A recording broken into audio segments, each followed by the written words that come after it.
శ్రమజీవికి మలి సంధ్యలో భరోసా. ఇలా చేస్తే 60 ఏళ్ళు దాటాక ప్రతి నెల 3000 పెన్షన్. సో వివరాల్లోకి వెళ్తే, చిరు వ్యాపారులు, అసంఘటిత రంగ కార్మికులకు సామాజిక భద్రత అంతంత మాత్రమే. రెక్కలు మొక్కలు చేసుకుని రోజంతా కష్టపడి పనిచేసిన భవిష్యత్తుకు భరోసా ఉండదు. వృద్ధాప్యంలో శరీరం సహకరించక, ఏ పనులు చేసుకోలేక, ఆదాయం రాక రోడ్డున పడుతుంటారు. వారిని ఆదుకునేందుకు కేంద్ర ప్రభుత్వం ప్రధానమంత్రి శ్రమయోగి మాన్ధన్ యోజన అమలు చేస్తుంది.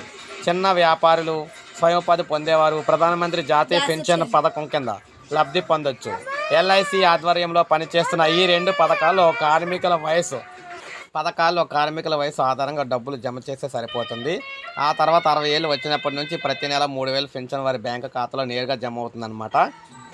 అయితే 18 నుంచి 40 ఏళ్ళు వయసు కలిగిన అసంఘటిత కార్మికులతో పాటు చిరు వ్యాపారులు కూడా అందరూ అర్హులే. ప్రతి నెల వచ్చే ఆదాయం 17,000 కల్లా తక్కువ అయితే ఉండాలి. ఈపీఎఫ్, ఈఎస్ఐ, ఇతర పెన్షన్ పథకాలు ఉండకూడదు. ఆదాయ పన్ను దాఖలు చేయని వారు అర్హులు అనమాట. మీ దగ్గర ఈ పత్రాలు అయితే ఉండాలి. Aadhaar card, bank account, pass పుస్తకం, ఫోన్ నెంబర్ ఉండాలి. నామినీకి పింఛను కార్మికుల వయసు ఆధారంగా 55 రూపాయల నుంచి గరిష్టంగా 200 వరకు జమ చేయాల్సి ఉంటుంది. అంటే వయసు 18 సంవత్సరాలు అయితే 55 రూపాయలు, అదే వయసు 30 అయితే 105, 40 ఏళ్ళు అయితే వ్యక్తులు 200 ప్రతి నెల చెల్లించాల్సి ఉంటుంది. ఇలా 60 ఏళ్ళు వయసు వరకు చెల్లించాలి. మనం చెల్లించిన మొత్తానికి కేంద్రం అంతే మొత్తం జమ చేస్తుందన్నమాట. కార్మికులకు 60 ఏళ్ళు వచ్చినప్పటి నుంచి జీవితకాలం కనీస పింఛను లబ్ధి చేకూరుతుంది. ప్రతి నెల 3000 వారి బ్యాంకు ఖాతాలో జమ చేస్తారు. కార్మికులు మృతి చెందితే వారి నామినీకి పింఛను మొత్తంలో 50% అందుతుంది. ఒకవేళ లబ్ధిదారులు 60 ఏళ్ళ లోపే మృతి చెందితే జమ చేసిన మొత్తం వడ్డీతో సహా నామినీకి అయితే చెల్లిస్తారు. ఇక దరఖాస్తు ఎలా చేయాలంటే పిఎంఎస్వైఎం వెబ్సైట్లోకి వెళ్తే వివరాలు ఓపెన్ అవుతాయి. లాగిన్పై క్లిక్ చేస్తే సెల్ఫ్, కామన్ సర్వీస్ సెంటర్ అనే ఆప్షన్ అయితే కనిపిస్తాయి. సెల్ఫ్ ద్వారా అయితే మొబైల్ నెంబర్ నమోదు చేసి ఓటీపీ ద్వారా ముందుకు వెళ్ళొచ్చు.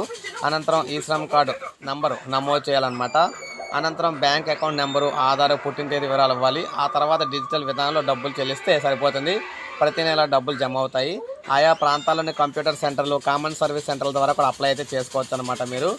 సో వ్యవసాయ కూలీలు కావచ్చు, పాడి పరిశ్రమ చేసుకునేవారు కావచ్చు, మత్స్యకారులు కావచ్చు, భవన నిర్మాణ కార్మికులు కావచ్చు, సెంటరింగ్ పని చేసుకునేవారు కావచ్చు, రాడ్ బెండింగ్ వర్కర్లు కావచ్చు, ప్లంబింగ్ వర్కులు కావచ్చు, పారిశుద్ధ్య కార్మికులు కావచ్చు, వడ్రంగి, అదేవిధంగా పెయింటర్లు, టైల్స్ వేసేవారు, ఇలా అందరూ కూడా దీనికి సంబంధించి మనం చేసుకోవచ్చు అనమాట. అయితే ఎలక్ట్రీషియన్లు, వెల్డింగ్ చేసేవారు, చేతి వృత్తులు అయినా చేనేత, చేతి వృత్తులు చేసేవారు, చేనేత కార్మికులు, కొమ్మరి, కమ్మరి, రజకులు, స్వర్ణకారులు, క్షౌర వృత్తి చేసేవారు, చర్మకారులు, తోపు బండి వాళ్ళు, ఇళ్ల వద్ద వస్తువులు తయారు చేసుకునేవారు, టైలర్లు, కల్లుగీత కార్మికులు, రిక్షా, బీడీ కార్మికులు, కళాకారులు, ఇల్లు, దుకాణాలు, కార్యాలయాలు పనిచేసే స్వీపర్లు, కొరియర్ బాయ్స్, హమాలీలు, కమిషన్ల మీద పనిచేసేవారు, ఆశా, డ్వాక్రా, అంగన్వాడీ కార్యకర్తలు, విద్యా వాలంటీర్లు కూడా అర్హులే.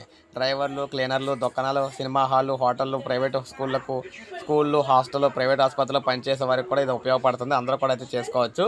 సో కామన్ సర్వీస్ సెంటర్లోకి అయితే అంటే సిఎస్సి సెంటర్లు అంటారు, వాటికి వెళ్ళి మీరైతే అప్లై చేసుకోవచ్చు అనమాట. సో కనీసం 60 సంవత్సరాలు వచ్చిన ప్రతి నెల పెన్షన్ అయితే ప్రత్యేకంగా అయితే వస్తుందన్నమాట, ఆడమగతో సంబంధం లేకుండా. సో ఇది మంచి గుడ్ న్యూస్ అని చెప్పుకోవచ్చు. ప్రతి ఒక్కరు ఒక లైక్ చేయండి, సబ్స్క్రైబ్ చేసుకోకపోతే మన ఛానల్ సబ్స్క్రైబ్ చేసుకోండి.